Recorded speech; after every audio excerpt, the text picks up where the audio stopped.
You might have some preconceived ideas about Tennant Creek, but forget those, because there's another story, a cultural resurgence and healing driven by art and the power of the collective. Starting as an art therapy program for the men of Tennant Creek, this group of artists have quickly made a mark on the Australian art scene. Their wildly imaginative work recycling the industrial debris littering their country is causing a stir all over Australia, and especially here in Darwin. And I'm here to find out what all the fuss is about. Here at their exhibition, Shock and Awe. And I'm in awe of the mineral kind. Their work mines the brutal history of the Northern Territory's Barkly region. These are geological survey maps, water holes here. Yeah. Water holes, sausages, yeah. Yeah. And where did you find these maps? In the mine there, just left there. Yeah. I started with charcoal, doing stick figures on masonite boards.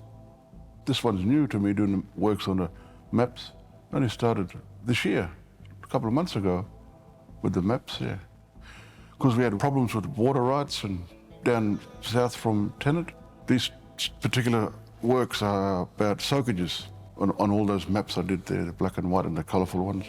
About water, yeah, and storyline, all that, but mainly water. Yeah. You're not doing that proper traditional painting and proper traditional story, but I'm doing a traditional story with contemporary way. This is acetate? Acetate. Yeah, yeah.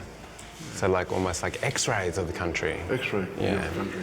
And this is like measurements of different types of Yeah. different types of stone. Yeah. Or mineral rather. Mm-hmm. Their work mines the brutal contact history of their Warramungu country. So if all refers to Tennant Creek's association with mining, then Shock has many resonances. The boldness of the art, the profound violence of colonisation, writ large in the scarring of the country, and the sensational negative media portrayal of this outback town at the crossroads. The publicity in Tennant has concentrated on isolated terrible incidents which happen in all our societies, but in Tennant Creek it was really concentrated in the intervention on the behaviour of men. These artists want to counter the stereotypes forced on the men of Tennant Creek. The art therapy program started in 2016 as a cathartic way to heal some of the traumas faced in the town that was a frontier where cultures and worldviews met head-on. Well, it started just in the backyard of a house. Then we're given this great yard, which is sort of like a recovery place or a biking's yard or something. It's out of town and it's sort of our place to just settle. Yeah, it's just perfect for creating art.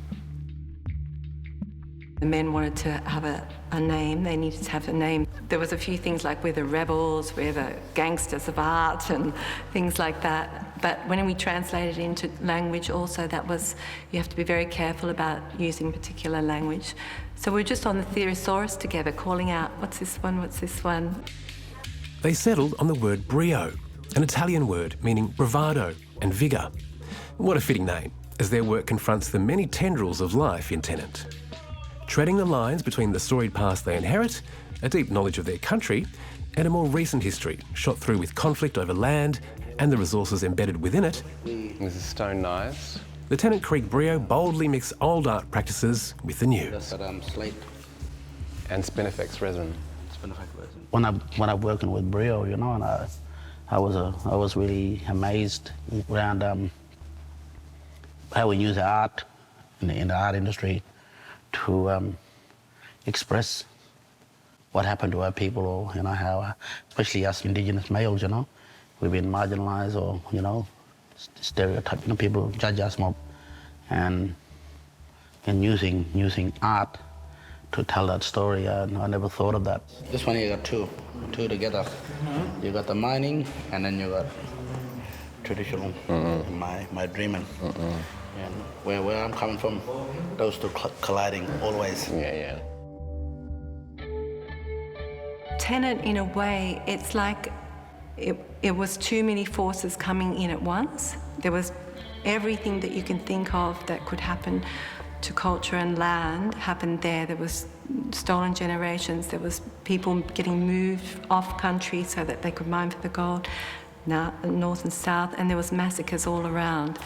There's obviously the art therapy side to it. Like there's probably a, you know, it's good to have a purpose and get up and feel I'm the same. Like what do you do today? And it's good to get up and have a focus. And if you're sort of getting some results from that, you sort of follow that for a while. And